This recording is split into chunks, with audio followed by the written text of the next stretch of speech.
penso che daremo via, apriremo i lavori, terza giornata, vedo diversi visi amici, quindi questo mi sembra buon segno. Credo che la giornata sarà un po' più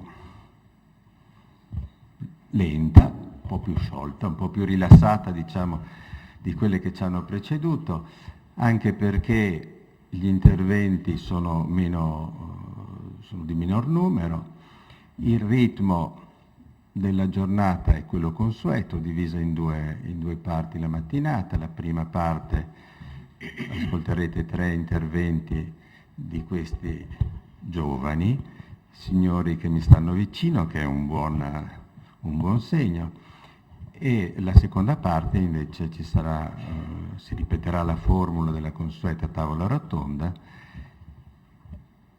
inframmezzata da una pausa caffè ambitissima. Io penso che possiamo cominciare. I 3 interventi che io dovrei presentarvi e che in realtà poi non conosco, quindi sarò come voi estremamente curioso di capire che cosa ci raccontano, vertono un po' sulle esperienze fotografiche che non riguardano l'Italia. 2 mi pare siano molto più vicini all'indagine delle esperienze che riguardano la fotografia coloniale, 1 invece è più vicino, diciamo, alle esperienze che riguardano il rapporto tra la fotografia occidentale e il suo ingresso, la sua accettazione nei paesi extraoccidentali, in questo caso nell'Oriente. Sono 2 situazioni che in ogni caso afferiscono a questa grande immagine che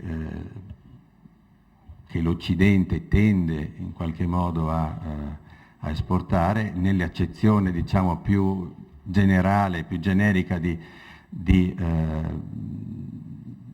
orientalismo, di queste esperienze, insomma, che in qualche modo tendono a proiettare l'esperienza occidentale in Oriente.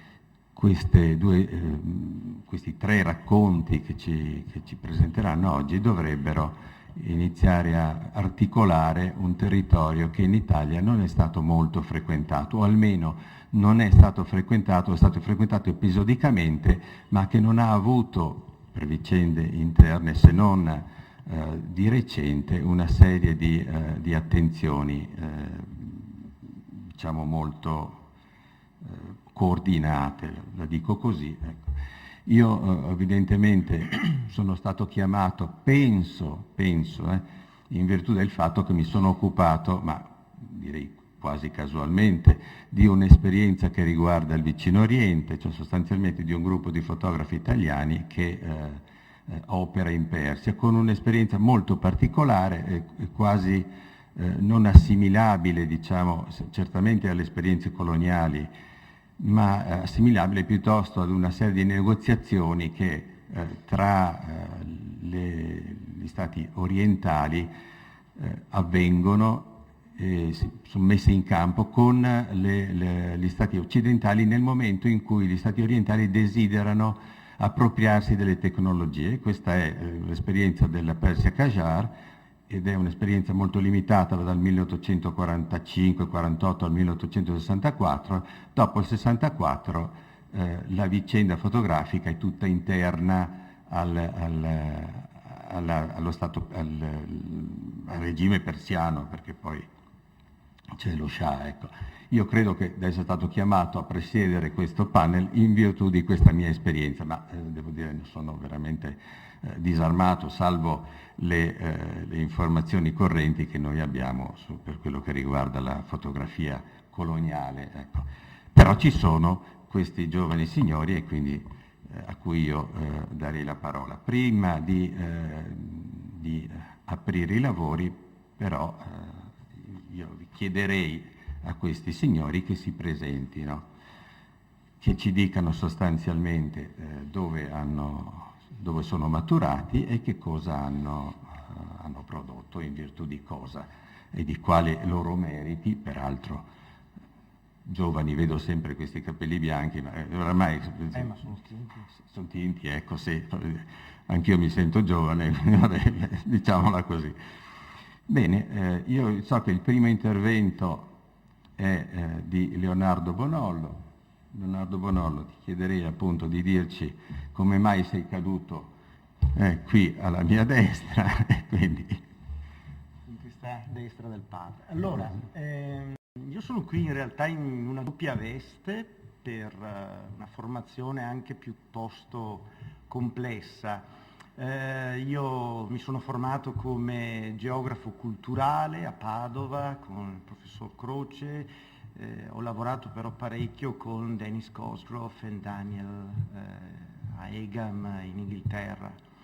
Però contemporaneamente ho lavorato per poco più di 20 anni come fotoreporter per una serie di agenzie. Inizialmente era un hobby che si pagava e poi insomma è diventata una professione. Mi sono interessato principalmente di uso della fotografia nella produzione di un sapere in contesti di assenza, che peraltro insomma, è una tradizione in geografia, quello della rappresentazione dell'altrove, insomma, no?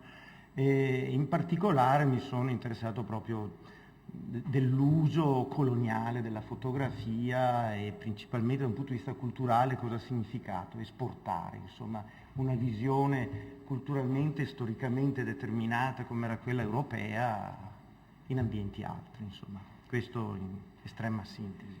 E vedremo il tuo lavoro. Cosa ci racconta e come è maturato?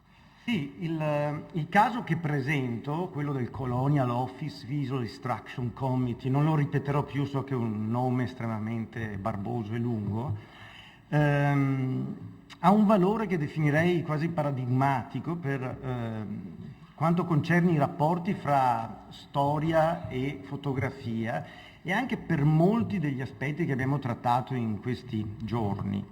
È un caso emblematico per una serie di ragioni di cui dirò solo in parte, ma che potremmo riassumere sotto le forme di una straordinaria coincidenza di tempi e di modi.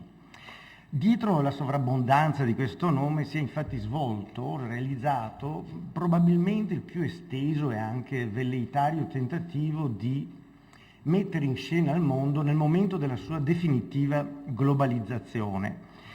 Nei 12 anni di esercizio del progetto, dal 1902 fino allo scoppio della Prima Guerra Mondiale, il Covid coincise infatti con la fase conclamata della lotta imperialista, con un cambio quasi epocale di regime scopico e con quella che noi geografi chiamiamo la chiusura del mondo a seguito delle esplorazioni polari e della definitiva e totale mappatura insomma, del pianeta.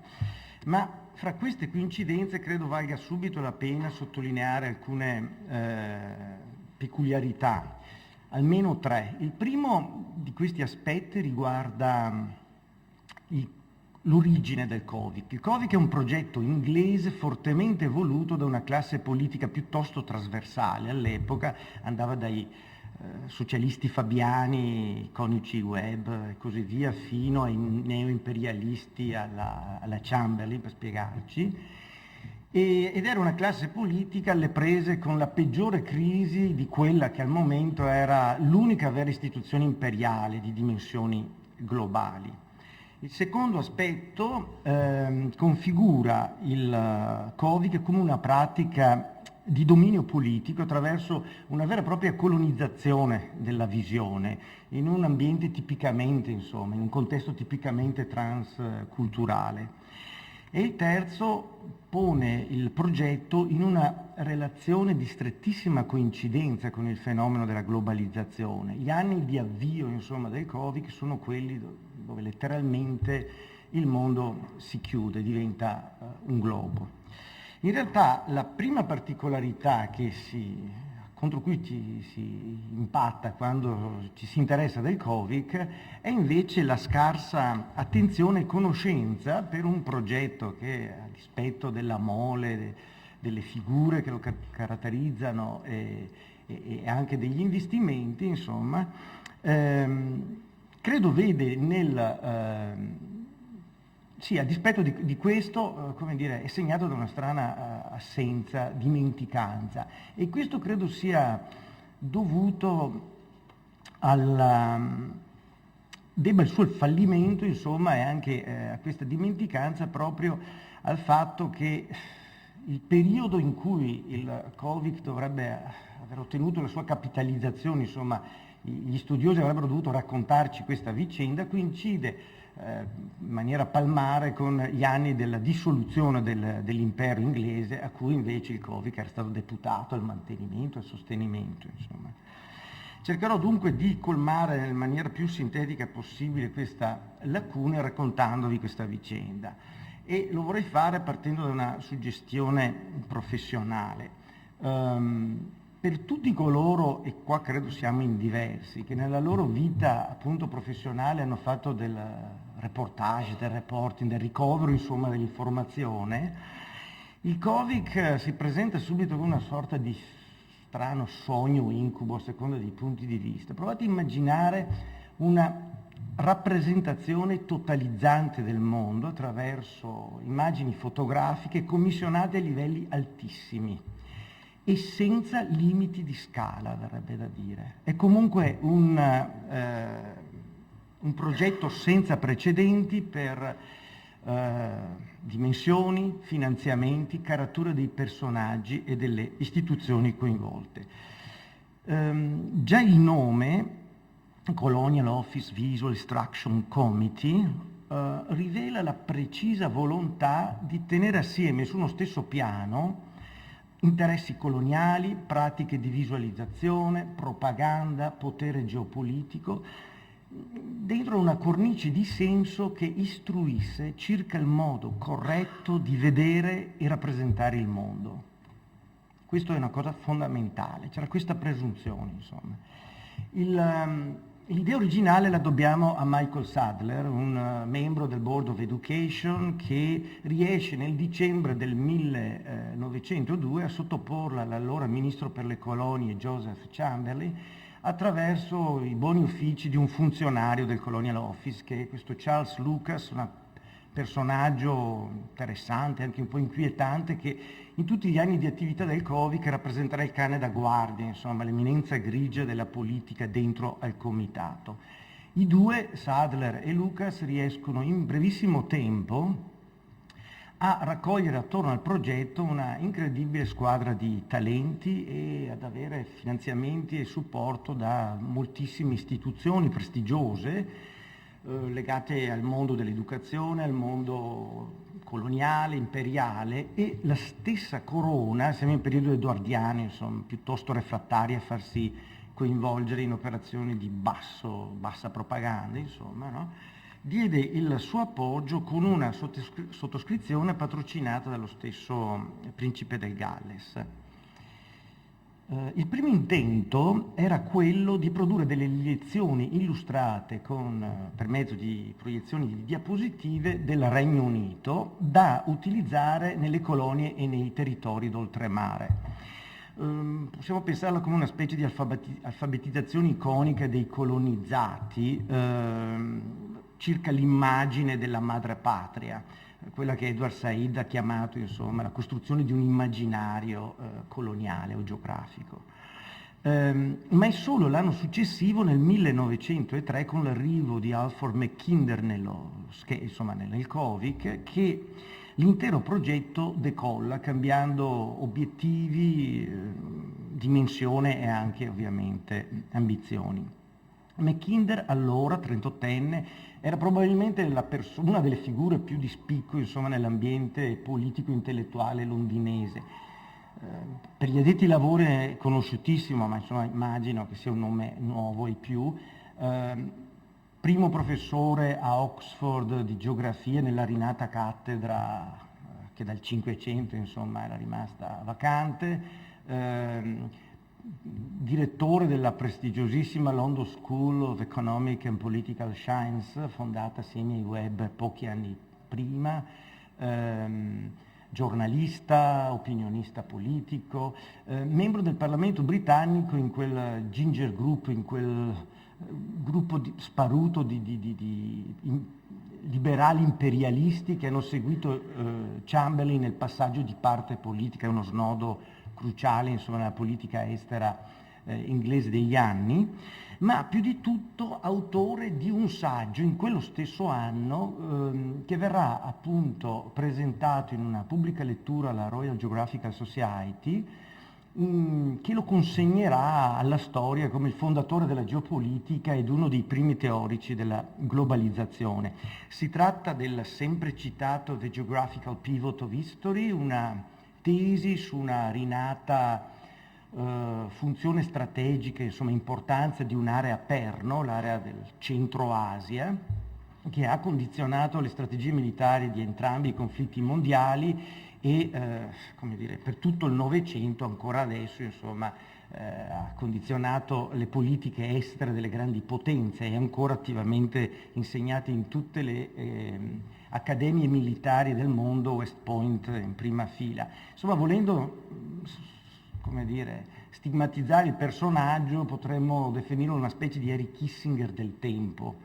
Ora, tutta l'attività di Mackinder all'epoca come intellettuale e politica era focalizzata su un'idea che era una vera e propria ossessione di difendere e preservare l'impero britannico, le cui istituzioni cominciavano a mostrare crepe cedimenti. Era da poco conclusa la guerra, un vero e proprio pantano anglo-boera in Sudafrica, e drammaticamente aveva dimostrato insomma tutta la fragilità della grande istituzione. Quindi la presenza di una figura così anomala e anche ingombrante dentro ad un progetto didattico va proprio vista e inquadrata in questa luce, insomma, no?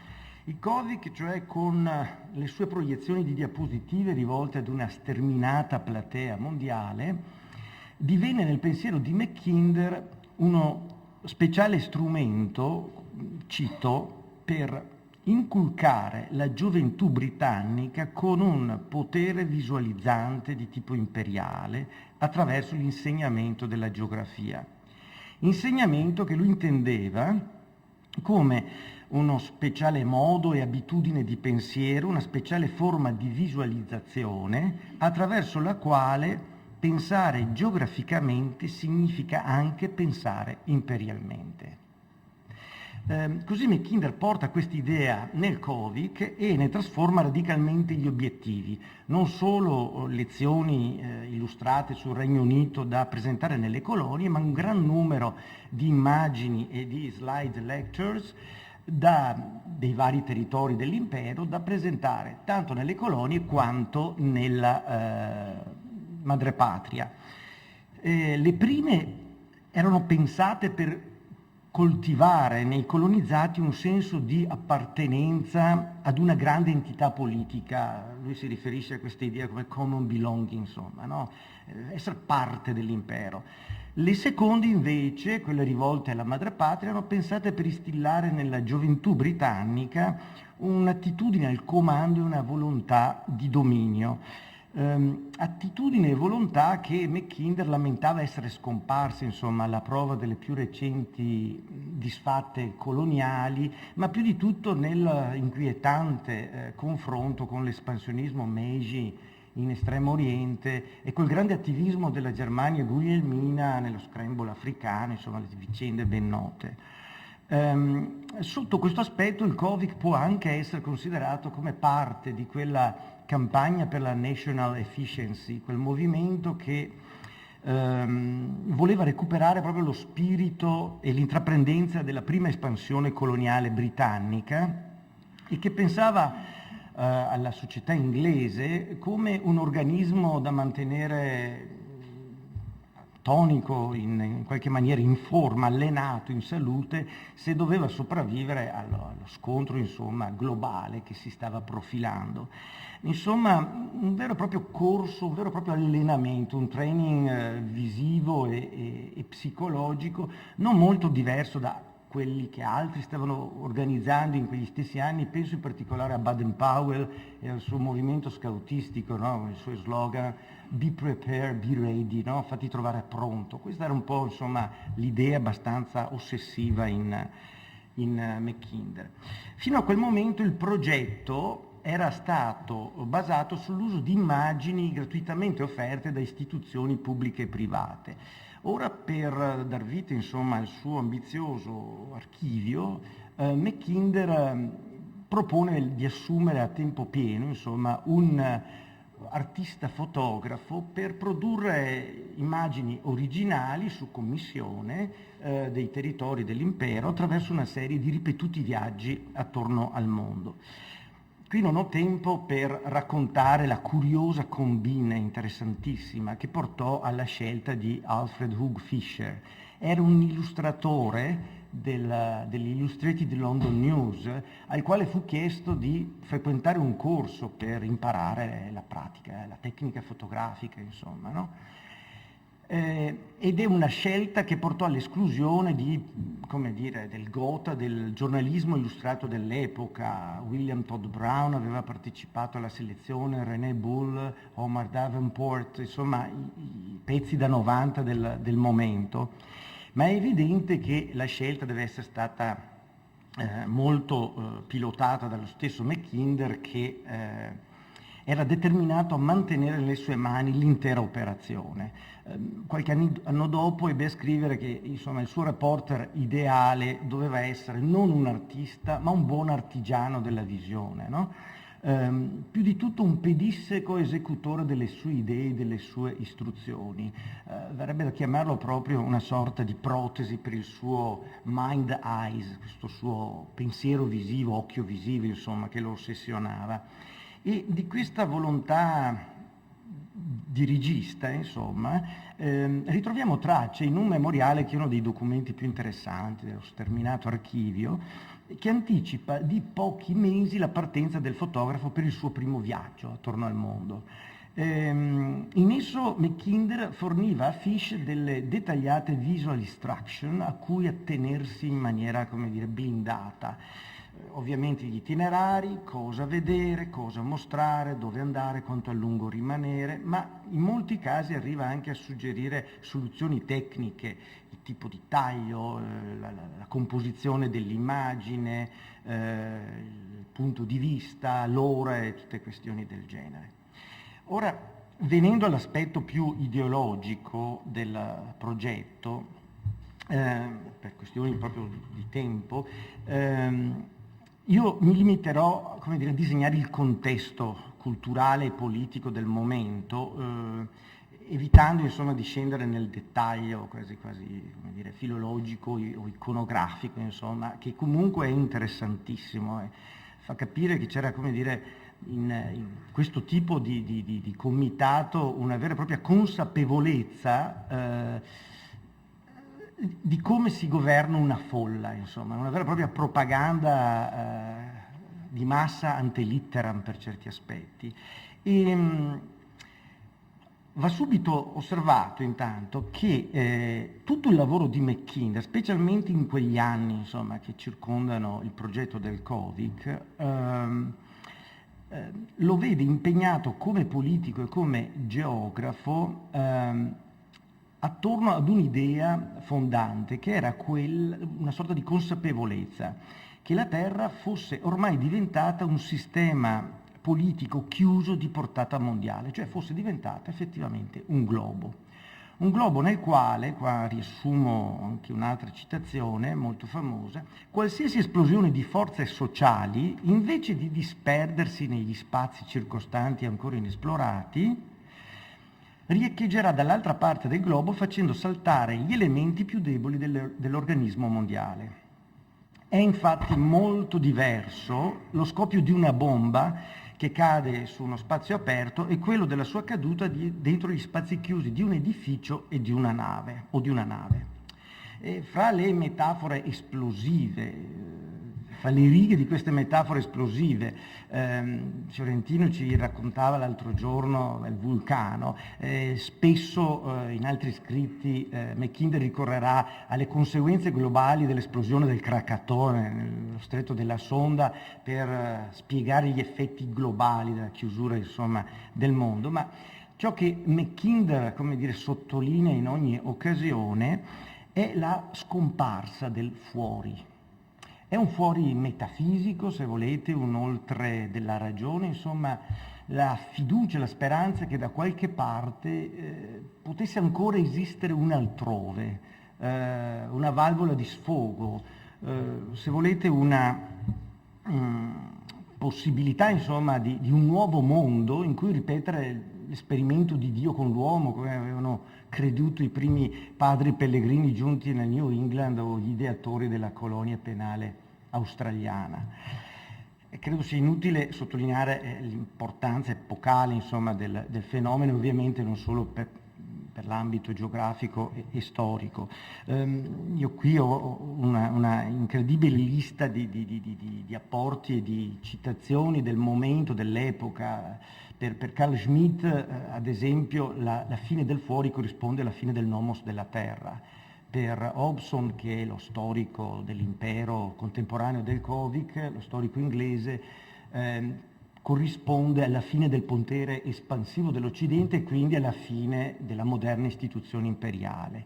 Ma potremmo citare Lenin, Hannah Arendt, anche i contemporanei Hard e Negri, per capire, insomma, che fondamentalmente la fine del fuori comportò anche un divorzio fra il capitale e l'impero e, come dire, il sacrificio del secondo a scapito del primo, insomma. Fra i tanti autori contemporanei della vicenda, penso appunto a filosofi, psicologi, sociologi che si sono interessati delle conseguenze sulla società, probabilmente la pietra di partenza, il punto miliare, insomma, è la teoria della frontiera di Friedrich Jackson Brown, e lì ritroveremo già l'eco di quel terremoto sociale, insomma, che la chiusura del mondo produsse, la chiusura delle frontiere mondiali produsse su una umanità che era già completamente intrappolata. Ovviamente per questo mio intervento la cosa che più ci interessa è il contraccolpo della chiusura del mondo sulla visione, cioè il cambio di regime scopico. Uso qui volutamente la terminologia che Martin Jay ha preso a prestito da Christian Metz, il quale intendeva un regime scopico come un paradigma visivo. Dunque non solo un sistema di limiti e di norme imposte a chi vede o a ciò che viene visto, ma anche qualcosa che ha a che fare con la costruzione dell'immaginazione, quindi con una visione più culturale, insomma, che ottica. E penso ai meccanismi di potere, di conoscenza, di credibilità che sono attivati dalla visione, di desiderio, fede, paura, insomma tutti i meccanismi in grado di produrre un immaginario potentissimo e comunque sufficiente ad alimentare pregiudizi, stereotipi di carattere culturale, razziale, insomma tutto quello che conosciamo. In Occidente nel corso della modernità erano già avvenuti cambi paradigmatici di questo tipo, Jay stesso ne identifica almeno 3.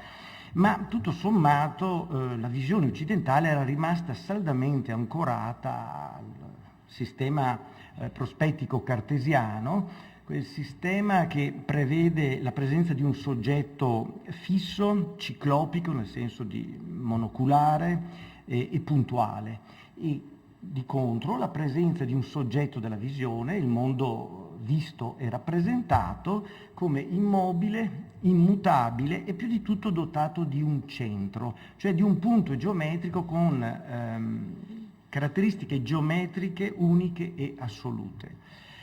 Ora, per definizione, una sfera è invece una superficie illimitata e priva di centro, per cui qualsiasi sistema proiettivo voglia rappresentarla deve sostituire al suo punto di vista monarchico una pluralità potenzialmente infinita di altri punti di vista. Insomma, fuori dalle complicazioni geometriche dell'ottica o della filosofia, ciò che sfuggiva ai regimi scopici antichi, sempre della modernità, ma insomma ormai obsoleti, erano esattamente i flussi, la mobilità del capitale, la relativizzazione dei concetti di centro e di periferia, la smaterializzazione della ricchezza e dell'informazione e in definitiva proprio il funzionamento dello spazio globale.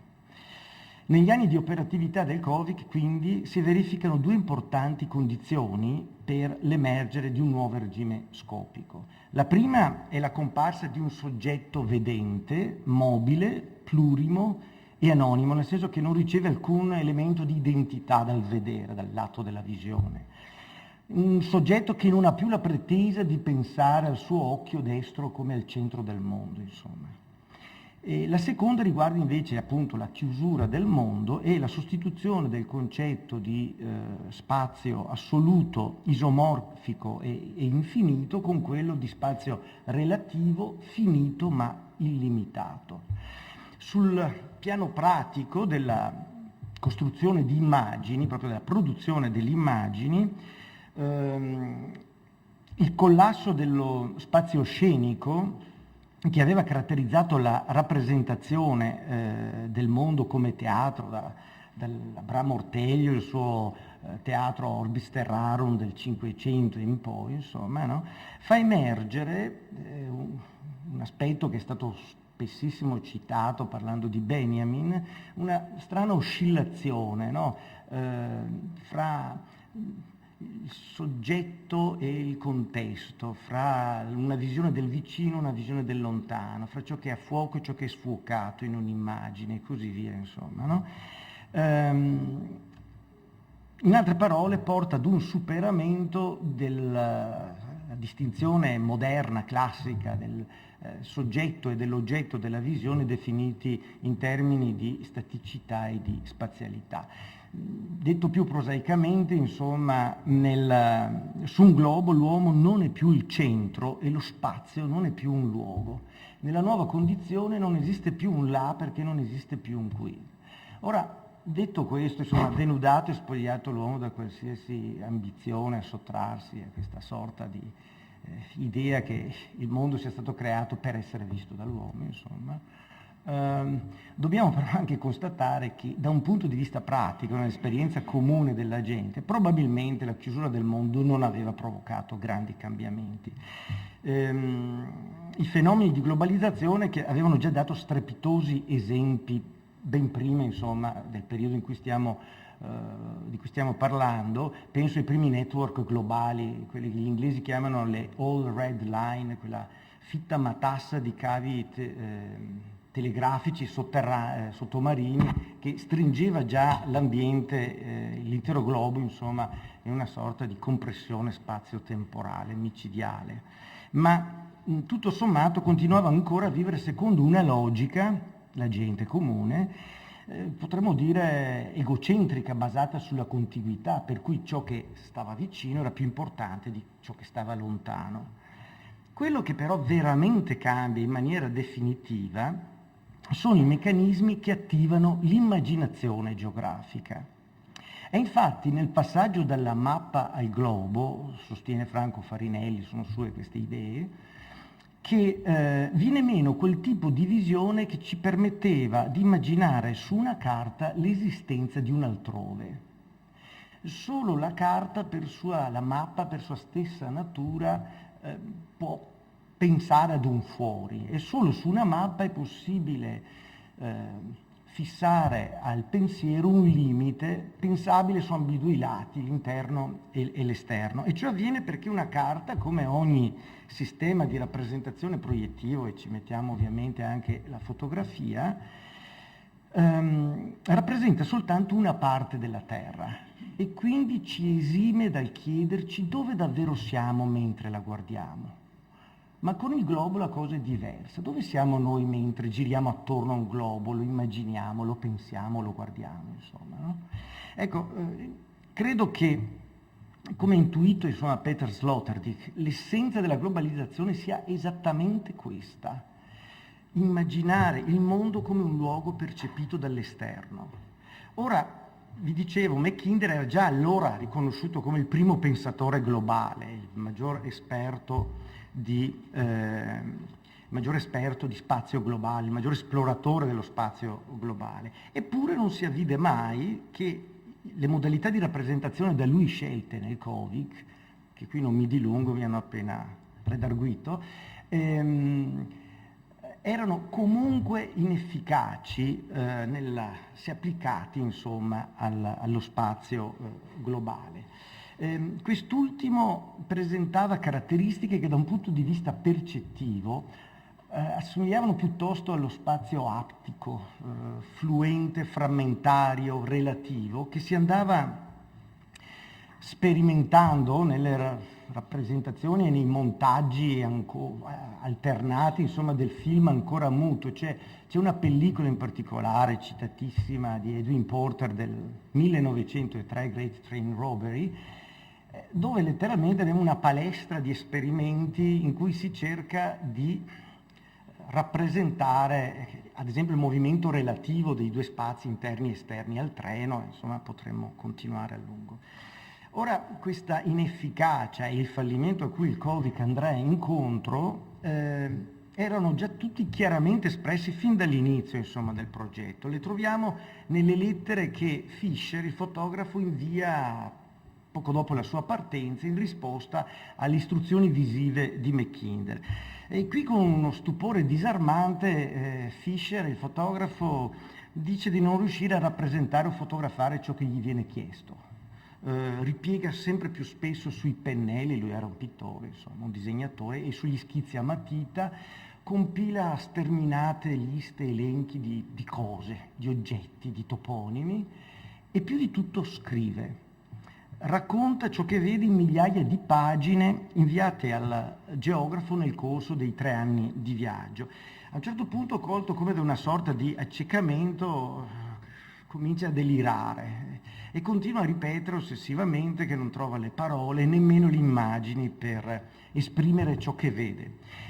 Cercherà, a suo discapito, insomma, con grande impegno e generosità, di ricreare un ambito di visibilità per un osservatore distaccato, capace di vedere il mondo da lontano, come uno spazio, un luogo ancora illusoriamente prospettico, ma finirà intrappolato nella rete delle contraddizioni di queste opposte modalità del vedere, l'una fissa e permanente, l'altra fluttuante e incostante. Una retta da limiti e confini certi, l'altra figlia dello spazio illimitato e levigato del mercato globale. L'insuccesso del Covic, insomma, si consuma tutto fra queste inconciliabili logiche visuali e fra le 200.000 immagini disseminate dal progetto per i territori dell'impero. La colonizzazione del visibile che si cercò di realizzare fallì miseramente, non perché il visibile non fosse più uno strumento di potere e di rapina, ma perché non coincideva più con il funzionamento dello spazio e con le logiche economiche e politiche di un ambiente chiuso, di un sistema chiuso. Un nuovo modo di vedere si era già affermato anticipando il progetto coloniale nella sua corsa verso la dimensione globale. Concludo proprio un minuto. Grazie Leonardo. No, un attimo, un minuto. Oggi c'era un minuto? Sì. Sì. Oggi del Covic, di questo straordinario e anche presuntuoso esperimento, rimane uno sterminato archivio disperso ai 4 angoli del pianeta. Un archivio tenuto assieme e regolato da un disegno, da un'idea. Le migliaia di fotografie, le migliaia di schizzi, di dipinti, di report, di letteratura grigia, di lettere, insomma, che lo compongono, alla fine sembrano testimoniare solo il grande assente di ogni archivio, il progetto, insomma, la regola, l'idea che, la volontà di vedere, insomma, l'ideologia che lo ha costruito e lo ha reso legittimo. Ecco, un po' anche tirando le fila dei discorsi che ho sentito in questi giorni, mi viene da dire che gli storici a caccia di fonti e i fotografi a caccia di immagini sono avvisati. Questa storia, insomma, ci insegna che non può esserci presenza o testimonianza senza il silenzio, non può esserci memoria senza dimenticanza, e per quel che mi riguarda non c'è rappresentazione del mondo senza immaginazione del mondo.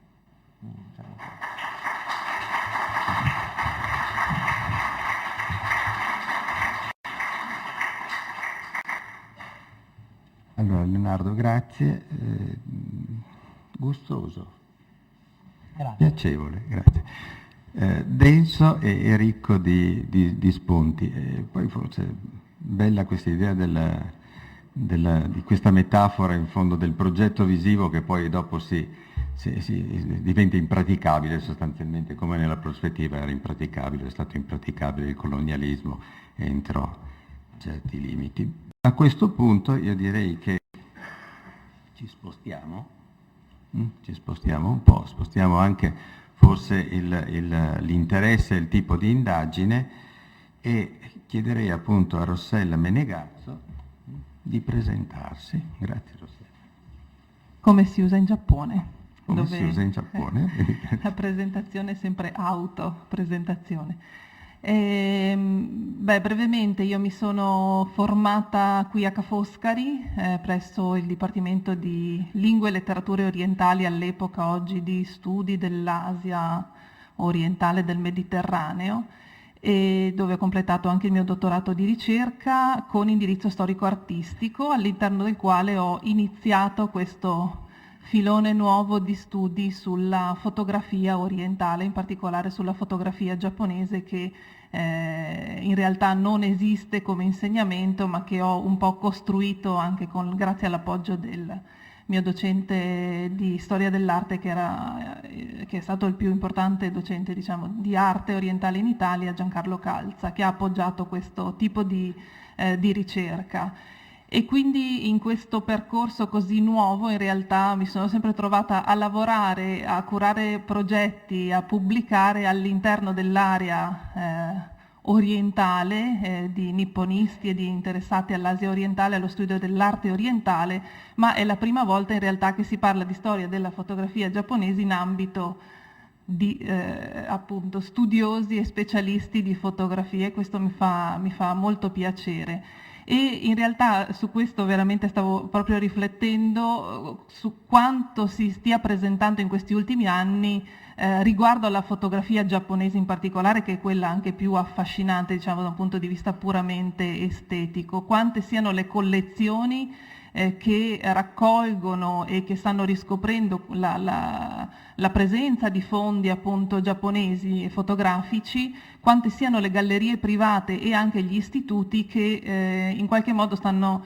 non rivalutando, perché era pressoché sconosciuta, ma valorizzando, diciamo, la produzione fotografica giapponese, un po' con una sorta di nuovo giapponismo, direi, perché è un fascino puramente legato appunto all'immagine colorata, tipica dell'immaginario occidentale legato all'Occidente, ma con un approccio assolutamente culturale che va dalla letteratura piuttosto che alla filosofia, alla presenza appunto di figure legate al mondo del teatro, ma nessun approccio di tipo in realtà storico-fotografico, come se la fotografia in questo caso non fosse più parte della storia della fotografia e quindi oggetto prodotto all'interno di una storia internazionale, ma semplicemente rappresentazione di una determinata cultura lontana e ancora sconosciuta. Quindi insomma devo ammettere che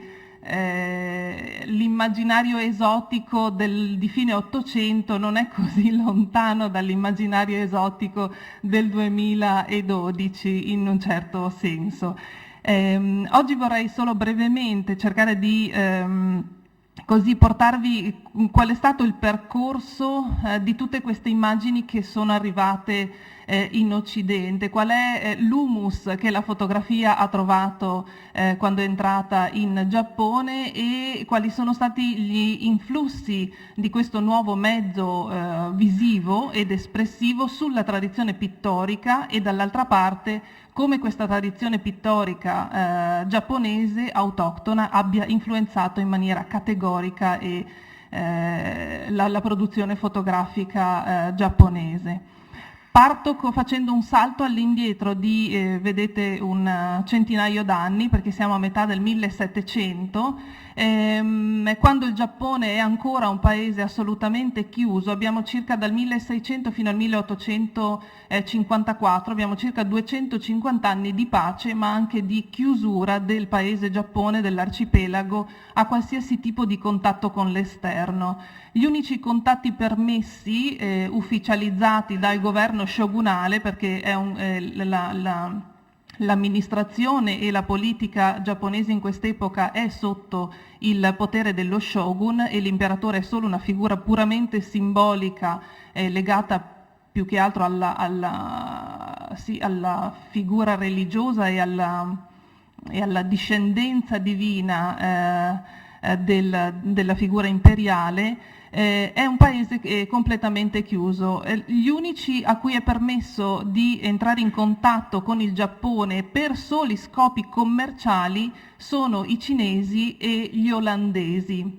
Con questa parola Olanda, quindi, per tutto questo periodo fino alla metà dell'Ottocento si intenderà tutto il mondo occidentale. Si parlerà di studi olandesi, di studiosi di cose olandesi, ma tutto questo significherà niente altro che lo studio di qualsiasi cosa sia l'Occidente. Si andava quindi dallo studio della scienza, di tutti quegli oggetti definiti curiosi che entrano in Giappone soprattutto a partire dal 1700 con l'ottavo shogun, Tokugawa, un po' più aperto e sì, di ampie vedute, interessato anch'egli all'Occidente, che permette un commercio e anche lo studio, incentiva in qualche modo lo studio di tutto quello appunto che è occidentale. La cosa che più affascina i giapponesi in questo periodo rispetto a ciò che arriva con le navi mercantili olandesi è proprio la precisione. Tutto quello che è precisione, che è legato alla vista, corrisponde all'immaginario giapponese di quest'epoca dell'Occidente e gli occidentali vengono anche chiamati grandi occhi, non solo per una caratteristica fisica evidentemente che ci distingue, ma proprio perché sembrava che il tipo di arte prodotta, il tipo di prodotti che arrivavano in Giappone corrispondessero all'elemento di precisione ottica, appunto, di trasmissione e rappresentazione della realtà in modo scientifico e realistico. L'immagine che vediamo l'ho presa come esempio ed è uno studio recente, in realtà, che è stato fatto e pubblicato con insieme ad un curatore del museo di Kobe, che è anche il museo più ricco di arte appunto di questo periodo di grande influsso occidentale. È una stampa di quelle che già forse conoscete come silografie policrome del mondo fluttuante, la tradizione, diciamo, rappresentata dai massimi maestri come Hokusai, Hiroshige e Utamaro, che è la tipica espressione artistica di quest'epoca in cui la fotografia entra in Giappone. Si tratta quindi per lo più di immagini silografiche, riprodotte quindi in centinaia di copie, inizialmente dipinte a mano e quindi stampate con il solo inchiostro nero, e a mano naturalmente la tecnica si sviluppa come silografia policroma realizzata con matrice in legno. Toyoharu è uno dei grandi maestri dell'ukiyo-e che si provarono e sperimentarono con la tecnica rappresentativa occidentale, e questa immagine che Toyoharu realizza secondo la tradizione dell'ukiyo-e, secondo la modalità, diciamo, coloristica rappresentativa di formato classico, diciamo, della pittura dell'epoca, in realtà non è niente altro che una riproduzione di una incisione del Visentini che probabilmente entrò in Giappone in quegli anni e che naturalmente riprendeva una veduta di canaletto. La cosa curiosa che mi ha interessato di più di questa immagine è il fatto che è evidente che Toyoharu e tutti i maestri dell'ukiyo-e di questo periodo che si provano con la prospettiva erano interessati non tanto alla location, non tanto alla realtà di quel luogo, quanto piuttosto alla tecnica utilizzata e alla possibilità di riprodurre quindi in modo realistico il paesaggio, naturalmente introducendo la prospettiva e la tecnica del chiaroscuro, che in Giappone era completamente assente. Il titolo infatti della xilografia, come vedete, non ha niente a che fare col titolo della incisione del Visentini, ma parla invece di veduta prospettica, e Toyoharu lo evidenzia nel titolo, nel cartiglio che vedete lateralmente sulla stampa, e poi viene chiamata illustrazione della campana che suona per 10.000 leghe nel porto olandese di Frankei. Quindi si fa riferimento all'Olanda per questa immagine esotica non associata in alcun modo, insomma, alla geografia reale del posto. L'interesse quindi è esattamente quello che portò Van Gogh a riprodurre a olio su tela le immagini di Hiroshige, appunto di questo stesso periodo, con quel grande susino in primo piano. Non so se avete presente il dipinto, dove Van Gogh non solo sperimenta la tecnica invece piatta e coloristica giapponese, riproducendo una xilografia peraltro attraverso la pittura a olio, ma introducendo caratteri giapponesi copiati qua e là a caso da queste immagini, senza dare nessun senso poi alla scrittura, come puro esercizio.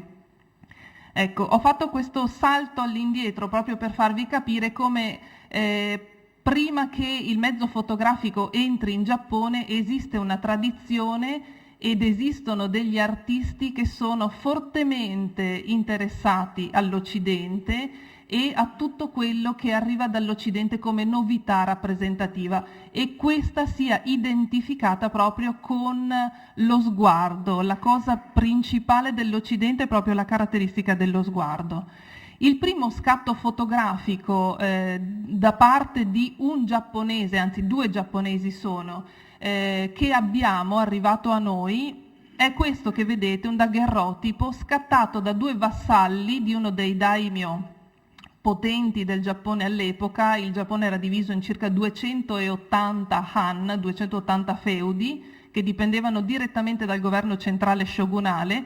Questo è il daimyo Shimazu Nariakira del feudo di Satsuma, che non era proprio uno di quelli più fedeli al governo centrale e che si trovava nella parte sud del Giappone, più vicino a Nagasaki. Nagasaki è il porto da cui tutte queste novità entrano proprio grazie e attraverso il commercio.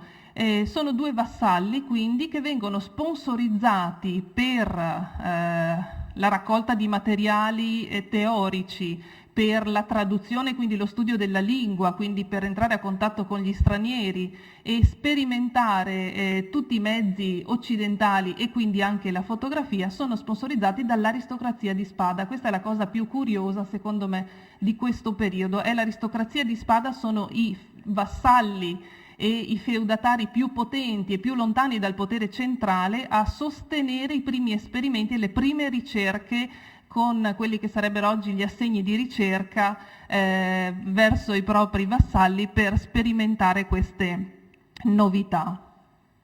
E questa è una xilografia, di nuovo, tratta da un libro illustrato del Novecento, pubblicata su una rivista del Novecento, che ritrae proprio quel momento, il momento dello scatto da parte dei vassalli del daimyo, con il daimyo Shimazu, vedete, seduto di fronte all'equipaggiamento fotografico con la veste tipica e la conciatura tipica da samurai. La cosa interessante è che dietro vedete un edificio in mattoni, che non è assolutamente tipico giapponese, ma fa riferimento appunto alla zona di Nagasaki e quindi agli insediamenti stranieri, e tutta una serie di boccette che sono messe in serie su questi scaffali, che riproducono quella che era la situazione della prima fotografia in Giappone, che era legata soprattutto a botteghe di chimica, di esperimenti chimici, ai primi medici che arrivarono in Giappone, quindi con un legame più legato agli esperimenti di medicina, di fisica e di chimica, più che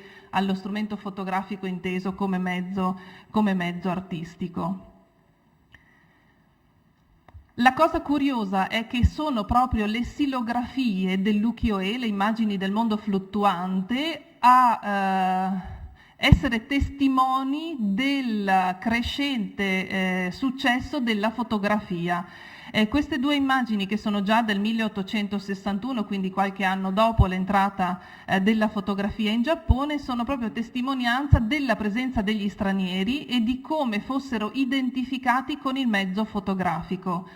Sono due silografie, parte di una stessa serie. La prima, vedete, rappresenta una coppia di russi. Lei tiene in mano una immagine anche di dimensioni abbastanza importanti, che sembra essere rappresentativa della coppia stessa, quindi probabilmente un'immagine scattata nella zona di Nagasaki. Vedete la nave alle spalle, ci fa capire che siamo nel porto di Nagasaki, sono le navi straniere appunto ferme nel porto, o piuttosto una silografia policroma invece che li rappresenta, e quindi in quanto stranieri naturalmente portavano a casa, portavano con sé ricordo del Giappone attraverso la silografia policroma.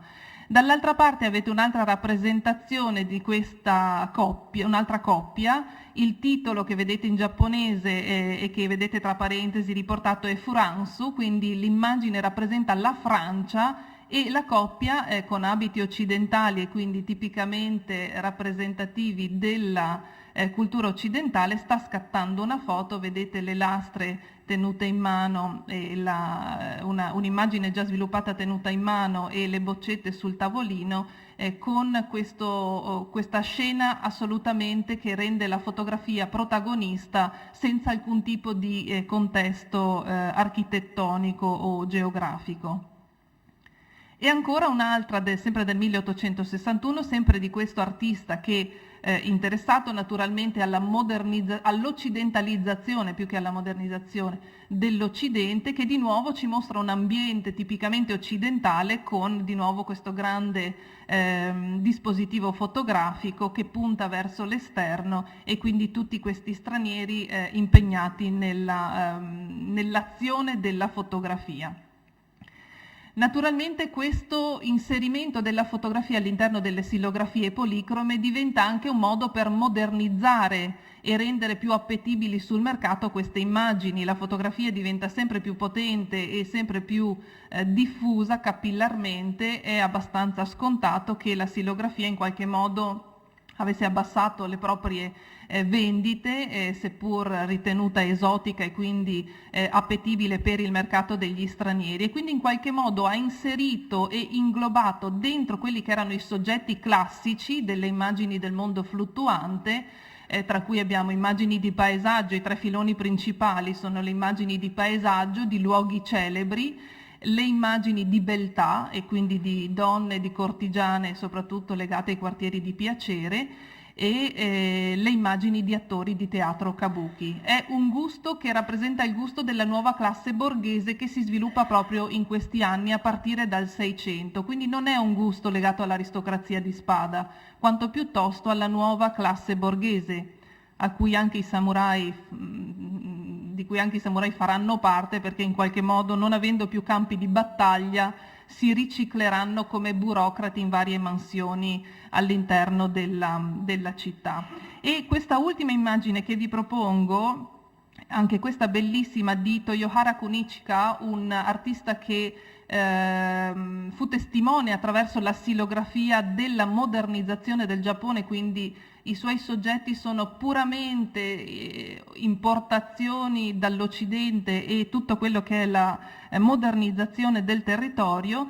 Ritrae la prima fotografa donna giapponese in abiti, come vedete, tradizionali, davanti alla macchina fotografica, con un riquadro alle spalle che addirittura dice in poche parole qual è l'atteggiamento che il fotografo deve tenere per per fare una buona foto, per cui insomma dà tutte le spiegazioni, dal mettere il cavalletto in buona posizione, dal fare attenzione al posizionamento della luce rispetto al corpo del soggetto che si deve rappresentare, il mettere al fuoco sul volto l'obiettivo, l'alzare il telo nero, l'inserire la lastra di vetro e poi fare pazienza e tenere il soggetto immobile per alcuni secondi per far risultare uno scatto perfetto. Quindi addirittura la fotografia, capite, diventa assolutamente emblema dell'Occidente, della modernità, e in questo caso addirittura il soggetto femminile incarna un po' questo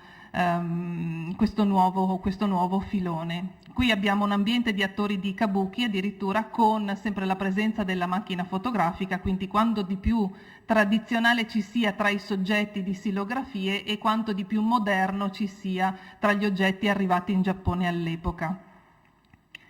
Del 54 è il primo manuale in cui compare anche una citazione del mezzo fotografico. Sono il manuale di strani congegni dal lontano occidente, tutto quello che era pompe idrauliche, orologi e tra questi oggetti anche la fotografia viene catalogato in questo volume. Un secondo volume sarà sul procedimento chimico relativo alla fotografia nel 62 e nel 64.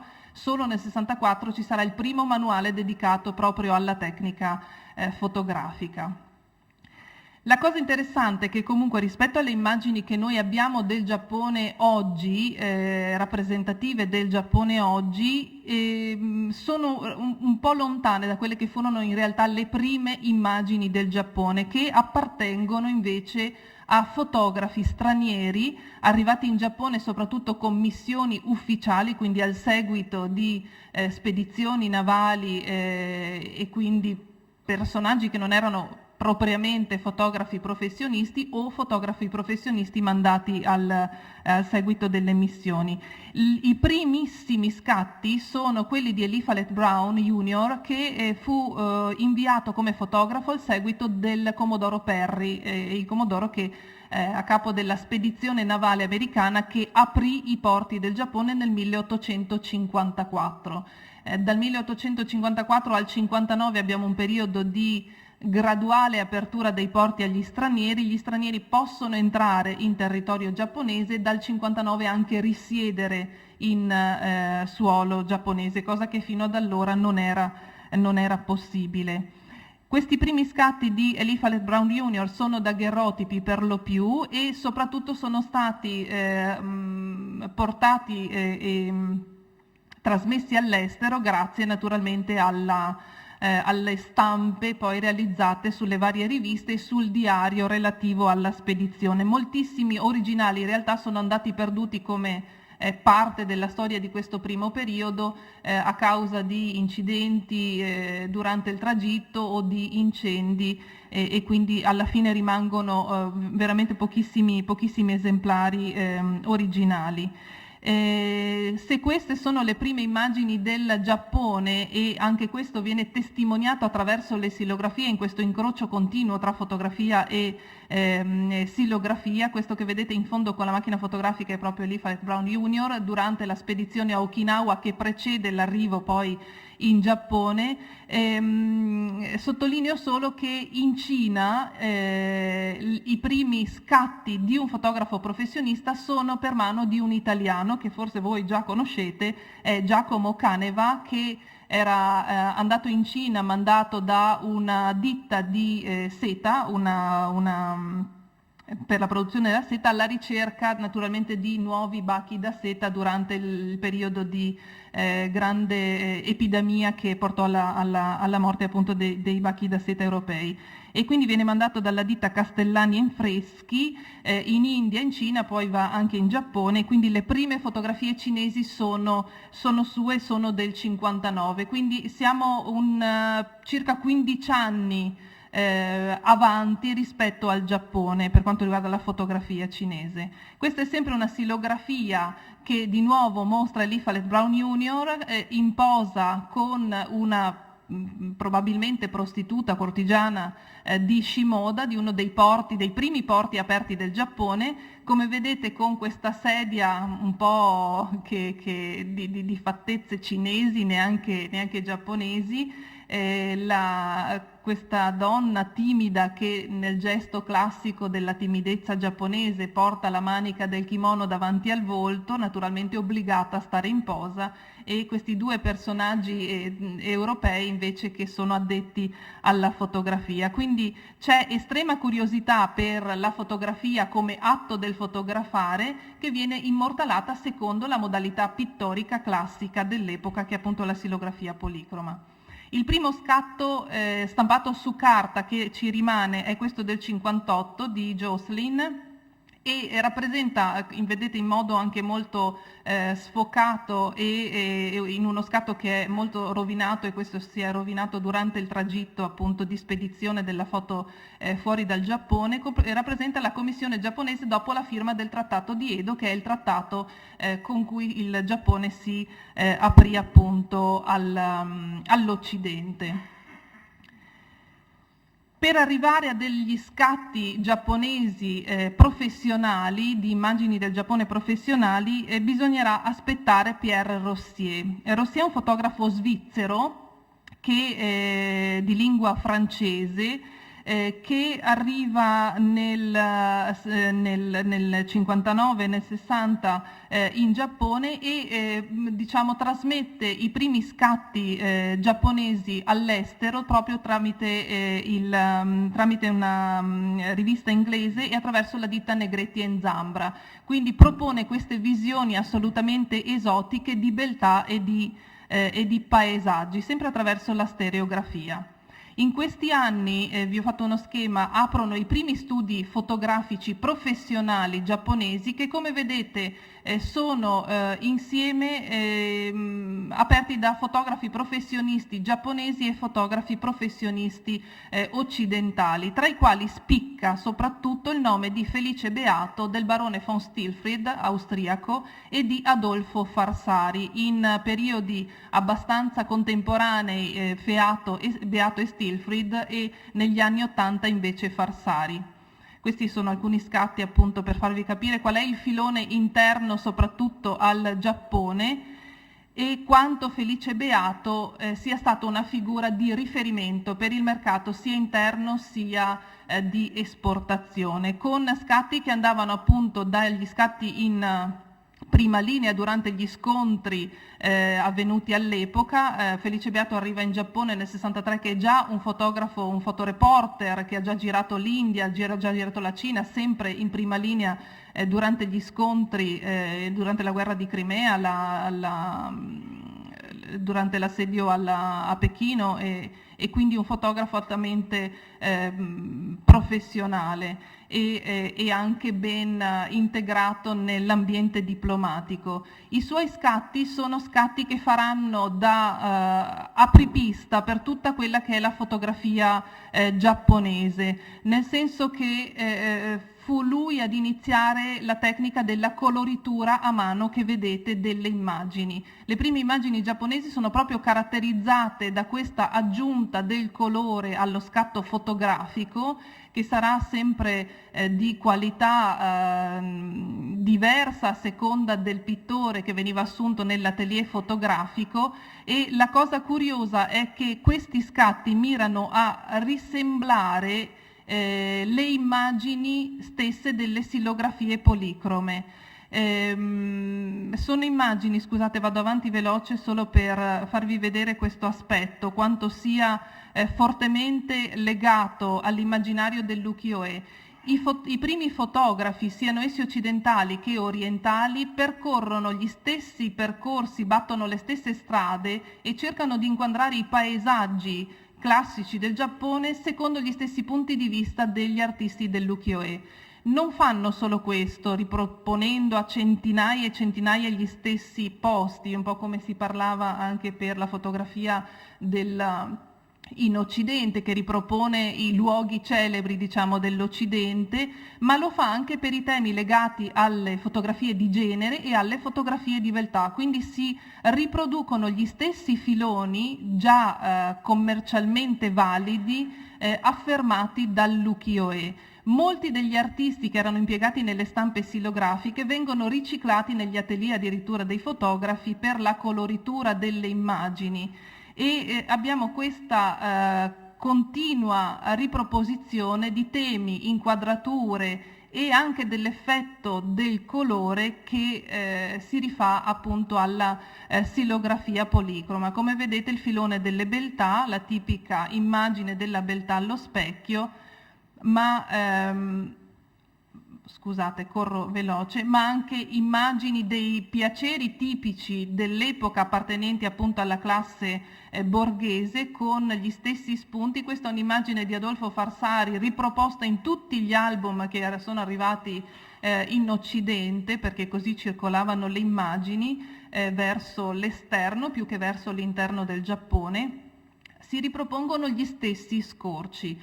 La cosa interessante di questo continuo e reciproco influsso è proprio la creazione attraverso la stilografia policroma, in particolare le immagini di luoghi celebri che risalgono già, cioè fanno riferimento a luoghi già proposti dalla letteratura fin dall'VIII secolo e dalla poesia fin dall'antichità in Giappone, vengono continuamente riproposti attraverso l'immagine, che è un po' diverso dall'immaginario delle vedute occidentali, nel senso che c'è proprio lo stereotipo del luogo, e più che la ricerca e l'interesse per la scoperta si mira a riscoprire sempre la stessa località da un punto di vista poetico, artistico, visivo, letterario. Questo procedimento, questo filone sarà il filone che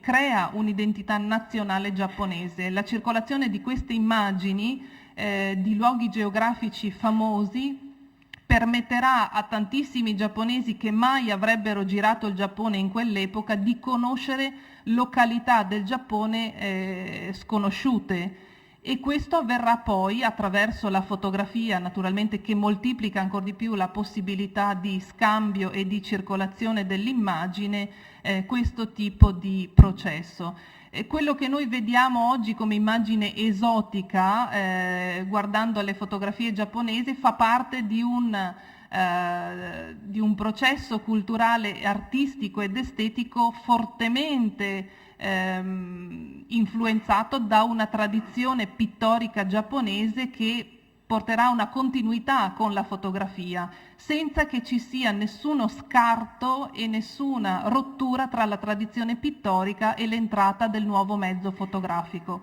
Chiudo proprio dicendo che questa peculiarità è quello che mi preme sottolineare, il fatto che non ci sia mai in Giappone lo scarto del vecchio per accogliere il nuovo, ma ci sia un'integrazione continua e una reciprocità che porta sempre alla creazione poi di un linguaggio estetico nuovo.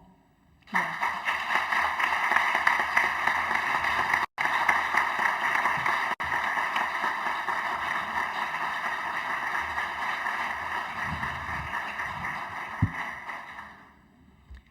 Grazie Rossella. Anche in questo caso il materiale è suggestivo, la fotografia giapponese, devo dire, non può passare inosservata. Aggiungerei con una piccola osservazione al lavoro di Rossella. È vero, sono convinto anch'io, che esista una migrazione, una serie di scambi così intensi che mantengono sostanzialmente una continuità e che sono davvero suggestivi per capire come gli universi culturali e soprattutto rappresentativi riescono in qualche modo a trasformarsi in funzione delle nuove condizioni che si vengono a produrre. Ma devo dire che la qualità assoluta di queste fotografie, che è normalmente un dato che viene segnalato, registrato e registrato anche a tempo, è perché nel momento in cui la tradizione giapponese e soprattutto i colori, i pigmenti entrano nell'universo fotografico, costruiscono un'immagine che in Occidente non si era riusciti a produrre. È sostanzialmente questa osmosi tra la trasparenza del colore e la materia, le gelatine, sostanzialmente la materia stessa della fotografia, che fa sì che questa fotografia sembri colorata per sua natura, cioè perde quella caratteristica che ha normalmente la fotografia dipinta e colorata in Occidente, che ha le campiture sovrapposte e che non si riesce a omogeneizzare con la natura, la materia, diciamo, della fotografia. Mentre la fotografia giapponese, come arriva, sembra naturalmente, materialmente costituita di colore. È questa straordinaria capacità che effettivamente connota ancora la fotografia, che ancora noi oggi, voglio dire, ci suggestiona. Detto questo, io direi che lasciamo parlare Massimo Zaccaria, che anche lui c'ha una bella vicenda da raccontarci, ma prima si rappresenta. Anch'io ho un trascorso, diciamo, di veneziano, mi sono laureato a Cappello, Dipartimento di Arabo, poi ho fatto il dottorato di ricerca in storia dell'Africa a Siena e attualmente sono ricercatore a Pavia in storia dell'Africa. C'è un rapporto forte, stretto fra storia dell'Africa e uso della fotografia per la ricostruzione storica. Uno dei primi lavori che ho fatto è stata una bibliografia sulla, appunto, la fotografia e gli studi sull'Africa, e questo era nel 2001. Ero riuscito a trovare su 1400 titoli, ovviamente lasciando stare i coffee table book. Quindi c'è un rapporto forte. Decisamente gli anni d'oro sono stati quelli, la fine degli anni 90, i primi anni del 2000. C'è stato un certo rallentamento. Comunque negli ultimi anni a me interessa molto la fotografia in quanto aiuta a capire meglio alcune situazioni, pone delle domande e ci dà anche gli elementi per dare alcune risposte. E il caso che voglio presentare oggi è appunto centrato su un avvenimento del genere. È, se vogliamo, una microstoria, cioè seguo questo battaglione dal momento della formazione fino alla Libia, a tutto il viaggio fino al ritorno in patria, in Eritrea. Gli ascari sono i soldati coloniali, sostanzialmente sono quei somali, quegli eritrei, quei libici che hanno combattuto nell'esercito italiano, e io mi sono concentrato su questo battaglione perché questo battaglione è il primo che va a combattere in Libia e è un momento estremamente importante per la storia dell'Eritrea. La storia coloniale deve essere intesa come una storia che ha due protagonisti, cioè da una parte c'è l'Europa che invade, che porta, dall'altra parte, ugualmente importante, è la reazione che si ha localmente, no? E quindi la società eritrea viene profondamente cambiata perché dal 12 in poi manderà regolarmente uomini a combattere in Libia. Si calcola, anche se il calcolo non è molto attendibile, che siano stati circa 60.000 gli uomini, i soldati eritrei che hanno combattuto in Libia dal 12 fino agli anni 30 sostanzialmente. Quindi ha avuto un impatto fondamentale per la storia sociale del paese. In questa particolare situazione, cioè del primo gruppo di quasi 1100 uomini, sono poco più di 1100 uomini che vanno a combattere in Libia, non ho avuto il supporto di un fondo già costituito. Sostanzialmente con gli anni mi sono accorto che c'erano tante immagini, no? E ho cercato di leggerle. Questa, se vogliamo, quello di non avere una cartella o un faldone che sostanzialmente ci regala il materiale su cui lavorare, è quasi una fortuna, nel senso che si vanno a vedere le fotografie dove sono state pubblicate e quindi si riescono a individuare i reticoli, le connessioni fra testo e fotografia, che invece, non so, una collezione di foto decontestualizzate così non restituisce questo elemento. Quindi Dautili lo diceva, richiede un po' più di pazienza, se vogliamo, però il documento fotografico ci aiuta tantissimo, ma deve essere sempre messo in relazione con altri tipi di fonti. Vedremo qui appunto dove sono i grossi vantaggi che la fotografia può darci nella ricerca, ma anche dove sono i suoi limiti. Per la storia della fotografia la Libia ha un'importanza fondamentale, cioè il primo momento in cui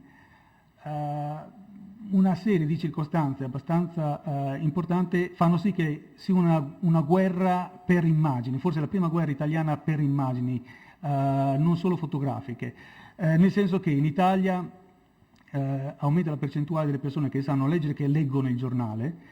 Tecnicamente è possibile riprodurre sui quotidiani e su diciamo così, la stampa anche di basso costo l'immagine fotografica. Abbiamo alcune sperimentazioni interessanti legate alla cinematografia. Luca Comerio apre uno studio cinematografico in Libia durante la guerra nell'11-12, fa dei film che nel giro di una settimana sono proiettati in Italia. Quindi c'è questa... E poi, se vogliamo, è estremamente interessante anche perché a un certo punto ci fa vedere che la fotografia non è usata solamente dai soldati italiani, dagli occidentali, perché c'è un bell'articolo dell'illustrazione italiana del 13, in cui a un certo punto gli italiani entrano in un campo diciamo così, arabo, dove c'erano soldati ottomani che avevano fatto fotografie, trovano lastre, no? E quindi fa capire come anche dall'altra parte ci sia una produzione, una visione, e questa percezione è talmente forte che fa costruire all'illustrazione italiana un articolo sulla fotografia dell'altro, addirittura riproducendo le foto delle lastre trovate nel campo turco, no? Diciamo così, perché è vero, è un prodotto tipicamente occidentale, ma che viene rapidamente acquisito dagli altri, dall'esterno, dall'altro, dai popoli che non sono occidentali, che gradualmente propongono la loro visione, no? E la guerra di Libia ci aiuta anche in questo. Parto con la prima immagine, ed è l'immagine del giorno della partenza. Siamo a Massawa, è il 1 febbraio del 12. Questa è una fotografia standard, c'è Rubiolo, che è il colonnello che comanda le Regio Corpo truppe coloniali, che passa in rivista i soldati in partenza. Questa immagine invece è già molto più interessante, se vogliamo. La prima immagine, quella di Rubiolo che passa in rassegna i suoi uomini, diciamo così, fa parte dello standard di ogni spedizione militare. Qui invece passare di fronte alla popolazione, ma è una popolazione che ha al suo interno i massimi rappresentanti della colonia, cioè sfilare, è tutta un'altra situazione. Quindi è estremamente interessante perché ci presenta un pubblico che non è quello militare. Abbiamo un fotografo in colonia che è Alessandro Comini, che ci ha consentito appunto di riprendere le fasi della partenza. Non c'è un fotografo che segue questo battaglione di soldati, ma ci sono tanti fotografi che ne riprendono il passaggio. Il mio lavoro è stato sostanzialmente quello di mettere insieme queste visioni, queste pluralità di visioni.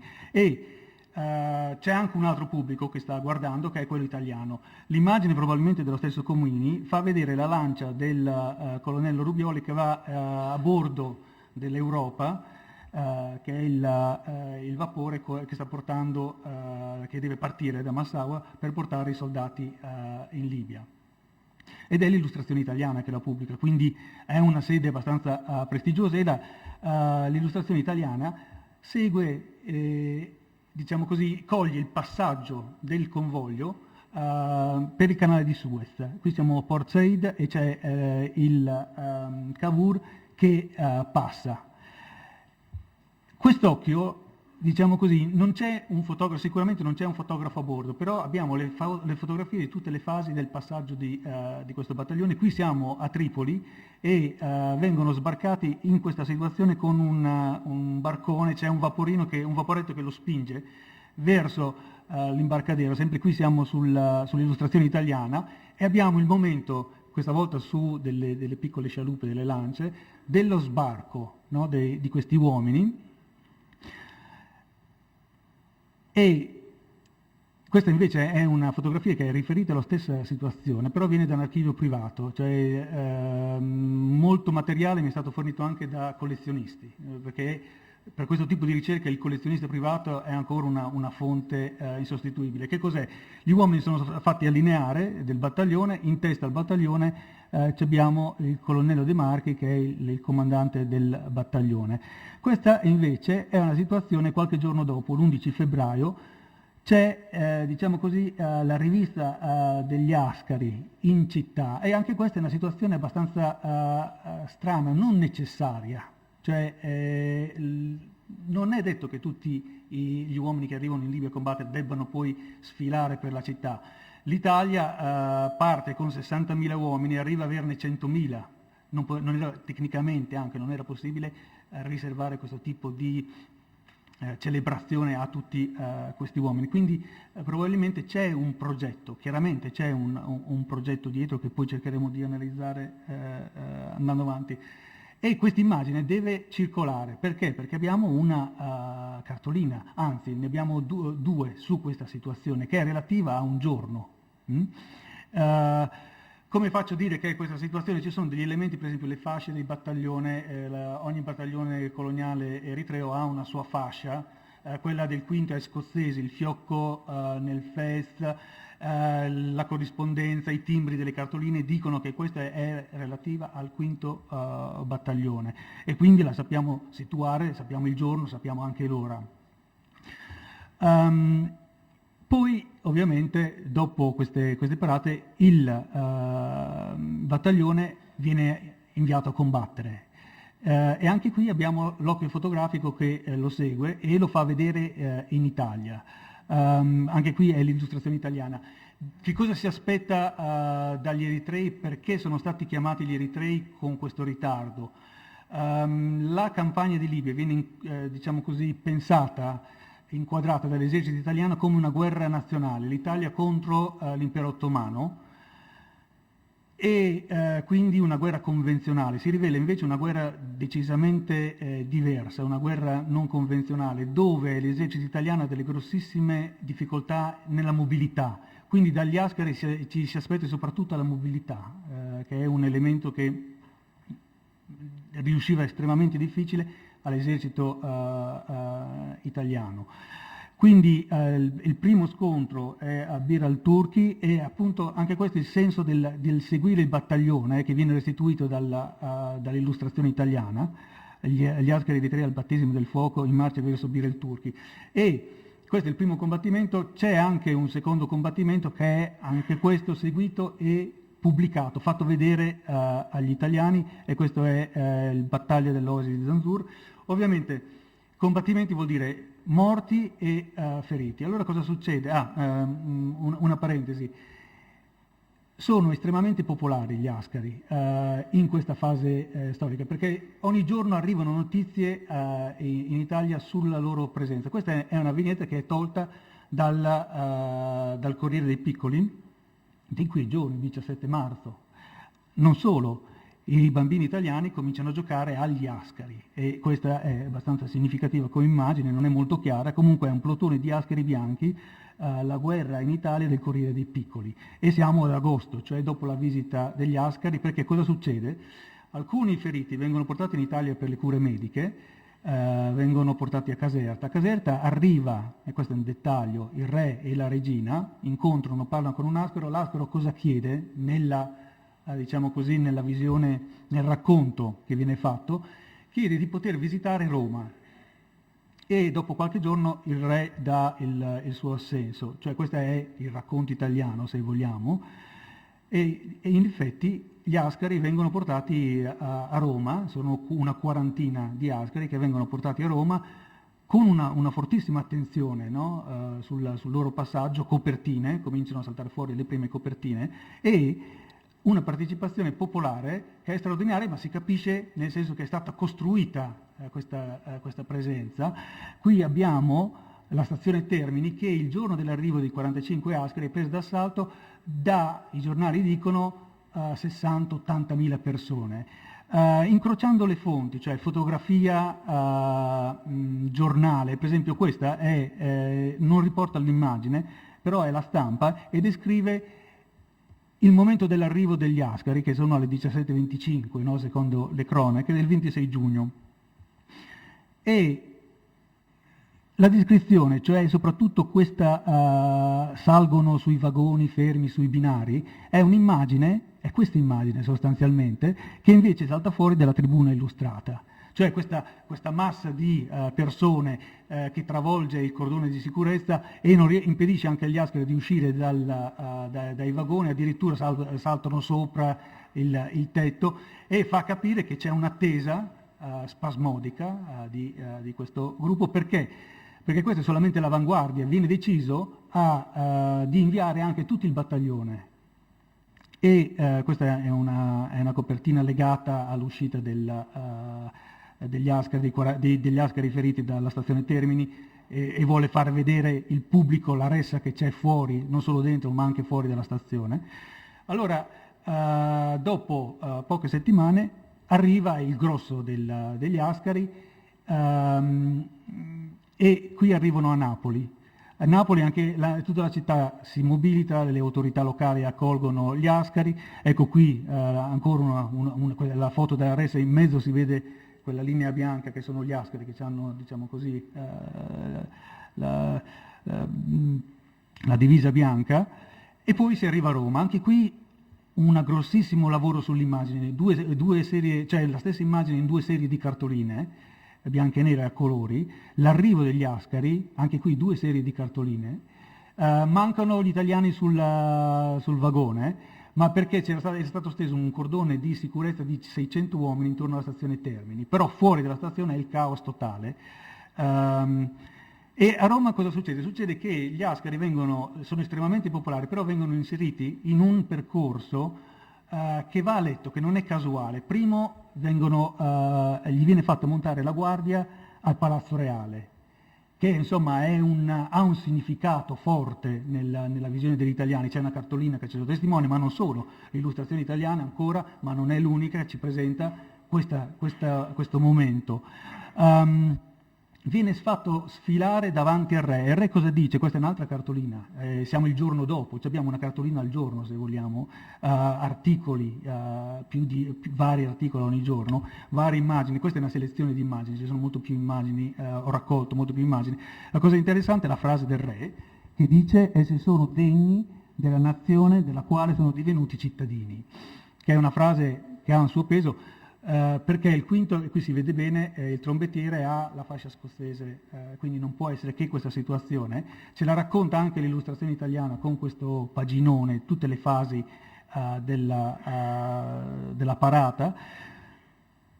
Il giorno dopo è un giorno abbastanza importante, perché c'è l'anniversario dell'uccisione di Umberto I, e quindi viene deciso di far fare agli Ascari il picchetto d'onore davanti al Pantheon. E questo è il fanatismo per gli Ascari, è l'articolo del giornale, e gli Ascari vengono portati davanti. Qui 2 serie di cartoline, ormai si viaggia sulle 2 serie di cartoline, e poi tante macchine fotografiche, se vogliamo, che catturano dei momenti di questa cerimonia. Arriva il re, arriva la regina, dopo la visita della regina, gli Ascari entrano dentro il Pantheon, che anche questo è un monumento simbolico fondamentale per l'identità italiana, no? È il mausoleo che celebra l'unione fra la Casa Savoia, inserisce nello stesso percorso storico della Roma antica la Casa Savoia. E altamente simbolica anche la visita successiva. Vengono portati di fronte al monumento di Vittorio Emanuele II, anche questa è una cartolina, c'è una foto anche sull'illustrazione italiana, E anche questo è un monumento che ha un senso, che è un percorso, quello che viene ideato per gli Ascari, che è diverso dalle altre delegazioni che visitano il paese. Questa è una fotografia, se vogliamo, rivoluzionaria, no? Nel senso che sono gli attimi immediatamente dopo il Sciogliete le righe alla cerimonia al monumento di Vittorio Emanuele II, e gli Ascari, qui viene, diciamo così, l'iconografia coloniale è stravolta, è capovolta, cioè gli Ascari sono così un po' scanzonati, seduti sul monumento, e sotto ci sono gli italiani che guardano con la testa in alto, questo gruppo di soldati quasi estasiati, insomma non è diciamo così, una posa coloniale, e difatti c'è un dibattito che emerge nella stampa sul fatto che l'Italia non si sta comportando da potenza coloniale. Chi ce lo restituisce questo dibattito? Gli articoli, ma anche una vignetta che compare sull'avanti.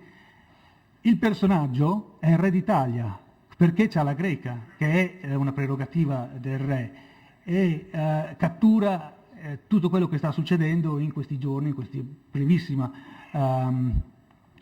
e che fa capire, insomma, anche le difficoltà che almeno l'establishment si trova a dover fronteggiare. È un effetto non voluto. C'è un grossissimo dibattito sul posto che devono avere questi soldati nella nuova nazione. Sono, come dice il re, dei nuovi cittadini. La cartolina, che non è è la cartolina che ha disegnato il comandante del battaglione, quindi c'è il soldato italiano che con la mano attira verso il tricolore l'Ascaro, e in quei giorni c'è questo dibattito di inclusione, perché muoiono questi soldati, e poi soprattutto quelli che verranno dopo moriranno in numero, con dei numeri alti, secondo le cronache italiane, urlando "Forza Savoia, viva l'Italia". E quindi per qualche giorno ci si interroga, no, su qual è il posto che devono avere questi soldati nella nazione. E allora la risposta che viene data è una risposta di non inclusione, cioè rimangono Ascari, non sono cittadini. La cittadinanza non si conquista attraverso il sangue, che è invece, diciamo così, il percorso classico del risorgimentale, ma è una scelta diversa, che quindi fa vedere come il discorso che poi porta alle leggi razziali ha una gestazione molto lunga nella società italiana. E qui, diciamo, c'è un momento in cui fa capire come un discorso di inclusione non è più possibile, cioè ci si va molto vicini, ci sfiora la mente, però non riesce ad andare oltre. Gli Ascari partono, abbiamo delle vignette che ci raccontano tutta la sequenza.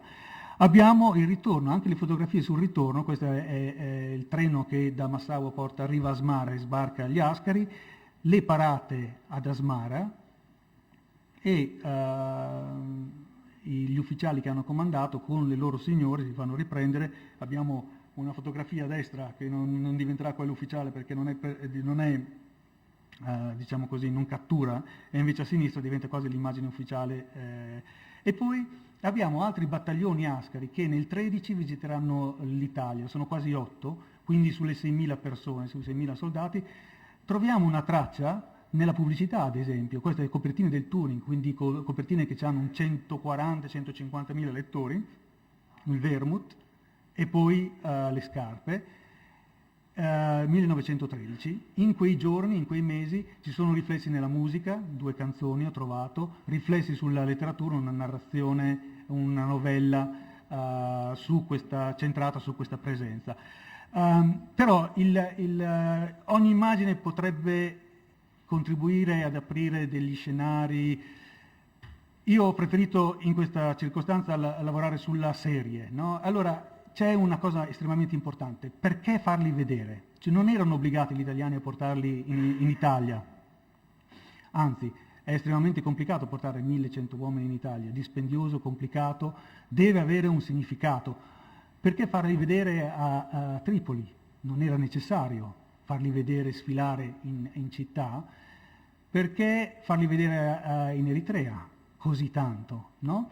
E allora l'immagine ovviamente non ci aiuta in questo, cioè ha individuato una situazione, bisogna andare su altri tipi di fonti, che sono le fonti a stampa e le fonti archivistiche. Allora salta fuori un'articolazione del discorso sull'immagine estremamente elaborato, cioè ci sono 3 motivi diversi per 3 circostanze diverse, nel senso che in Eritrea perché si fa vedere così tanta enfasi su questa partenza, su questo rientro?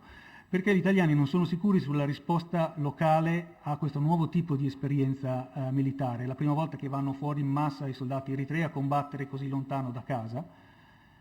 E allora dare una statura morale, diciamo così, agli ascari ha un effetto, diciamo così, che incoraggia l'arruolamento, perché è un arruolamento volontario, che è la grande preoccupazione degli italiani, non riuscire a capire, a sapere, essere sicuri di quanti uomini poi il territorio potrà produrre da mandare in Libia, perché l'Eritrea è un paese piccolo. La risposta è positiva, cioè riescono a coprire sostanzialmente da 4 battaglioni, l'Eritrea passa nel giro di pochissimo a 10, poi 12 battaglioni, a produrre, che è uno sforzo, si attinge anche ai paesi confinanti, Somalia ed Eritrea. In Libia, perché farli vedere in Libia? Allora lì le fonti ci danno un'altra risposta, cioè agli ascari viene affidato il cosiddetto missione di pace, cioè fra molti di questi ascari ci sono dei musulmani, soprattutto il plotone Camerieri è un plotone al 100% musulmano. Gli italiani hanno un grosso problema in quel momento perché hanno perso, diciamo così, non hanno mai avuto, ma scoprono di non avere il supporto della popolazione che doveva essere la quinta colonna dell'invasione italiana contro gli ottomani. Invece con Sharashat la popolazione si schiera con gli ottomani e allora gli italiani, presi dalla disperazione, devono dimostrare che l'Italia è in grado di accomodare al suo interno anche dei musulmani, cioè una potenza che accoglie al suo interno dei musulmani e questi musulmani sono in grado di combattere per l'Italia. Quindi dare l'immagine di un'Italia, se vogliamo, vera potenza coloniale matura e che ha un posto e un riguardo particolare per le truppe musulmane. Di lì a poco, per venire incontro a queste esigenze, per esempio le truppe musulmane gli verrà dato la carne halal in scatoletta, no? Ci sarà verranno seguiti dallo sheikh, dall'imam, come anche i soldati ortodossi, per venire incontro ai loro bisogni spirituali. C'è una forte attenzione. In Italia c'è un discorso di riconciliazione con la colonia.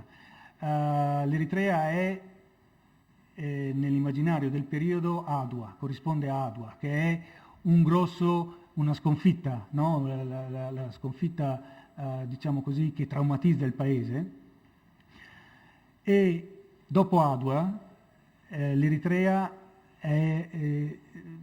ricorda questa terribile sconfitta, questa umiliazione che ha avuto l'Italia in Africa, fallisce tutto in Eritrea, non è in grado di essere produttiva. Ora, mandando improvvisamente dei soldati in continuazione a morire per l'Italia, si fa capire che l'Eritrea ha riacquisito un suo senso all'interno di questo nuovo spazio italiano, che è uno spazio che appunto per questo quinto battaglione percorre nella sua interezza. L'Italia in questo periodo è uno spazio che è metropolitano ma anche coloniale, quindi uno spazio che comprende l'Eritrea, la Libia e l'Italia.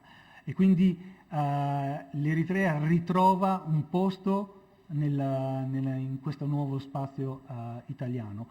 E con questo concludo. Grazie.